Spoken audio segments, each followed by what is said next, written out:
अगर आप गहराई से सोचेंगे और ये पाएंगे कि आप अपने आसपास के जीवन को, प्रकृति के चक्र को और उसमें रहने वाले तमाम योनियों के जीवन को ध्यान से देखेंगे और समझेंगे, तो आपको यह एहसास होगा कि समूची सृष्टि को कोई एक दिव्य ऊर्जा नियंत्रित कर रही है। वो ऊर्जा अनंत है, अमूर्त है और संपूर्ण सृष्टि का संचालन करती है वो ऊर्जा। ये समझना है कि ये शक्ति क्या है और कैसे काम करती है। और अगर आप इस बात को समझ रहे हैं तो मानव जीवन का सबसे बड़ा रहस्य है कि ये ऊर्जा कैसे काम करती है।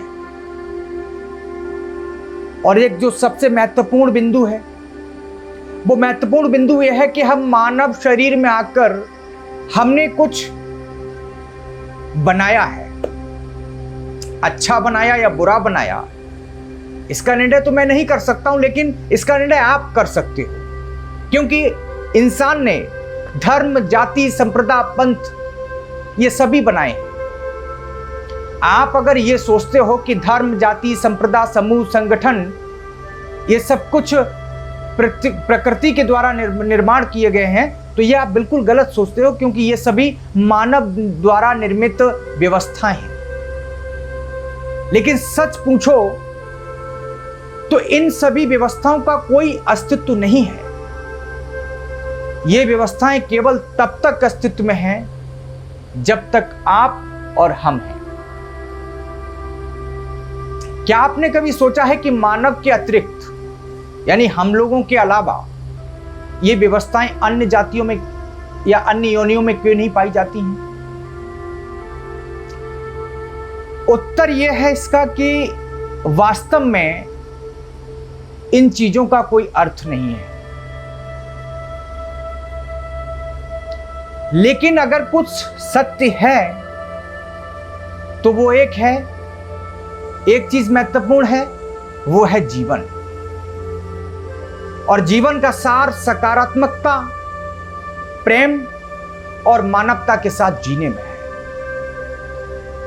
अगर आप किसी भी धर्म ग्रंथ को उठाकर देखें, चाहे वो किसी भी धर्म से संबंधित हो, उन धर्म ग्रंथों में आप पाएंगे कि उसमें प्रेम, करुणा और सौहार्द के अतिरिक्त कुछ भी विशेष नहीं है। इस चीज को अंडरलाइन कर लीजिए।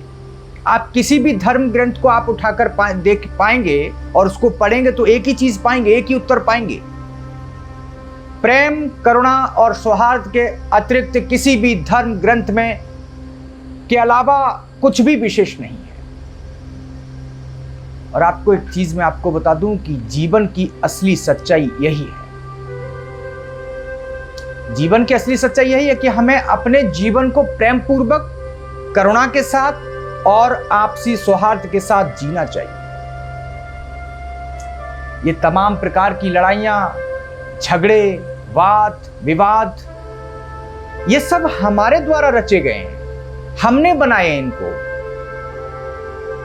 ये मानव की सोच की सीमाएं हैं और यही सीमाएं मानव को सत्य से दूर रखती हैं। सच क्या है कभी खोज ही नहीं पाया।